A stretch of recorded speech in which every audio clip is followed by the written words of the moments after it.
সূর্য পূর্ব দিক থেকে উঠার সময় পাবে না, পশ্চিম দিক থেকে উঠা শুরু হয়ে যাবে সূর্য।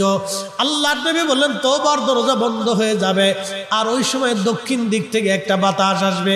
সমস্ত ঈমানদার সেই দিন মারা যাবে, কোনো ঈমানদার আর থাকবে না। আল্লাহকে আল্লাহ বলে ডাক দেওয়ার মতো কেউ থাকবে না। আল্লাহ ইসরাফিলকে বলবেন, ইসরাফিল সিংহায় ফুঁক দাও। আল্লাহর এই ফেরেশতা সিংহা হাতে নিয়ে মুখের কাছে নিয়ে আল্লাহর আরশে আল্লাহর দিকে তাকায় থাকে, একটা সেকেন্ডের জন্য এদিক আর ওদিক করে না।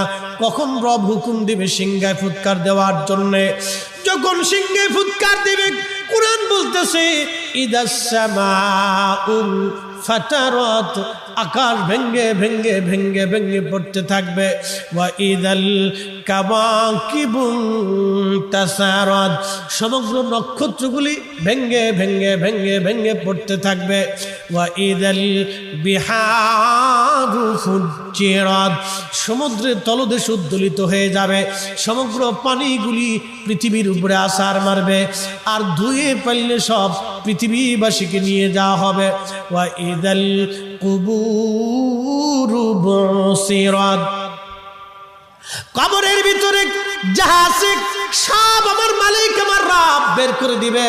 কবর থেকে মানুষ বের হইয়া সেই দিন হাসরের ময়দানের দিকে দৌড়াইতে থাকবে, সবাই উলঙ্গ থাকবে, কিন্তু আমার নবীকে আল্লাহ ৭০,০০০ ফেরেশতা বেষ্টন করাইয়া জান্নাতের পোশাক পরাইয়া মহাসম্মানে ফেরেশতারা মিছিল দিয়ে দিয়া আমার নবীকে হাসরের ময়দানে মাকামে মাহমুদে বসাবে। একবার জোরে বলা যাবে কি আল্লাহু আকবার।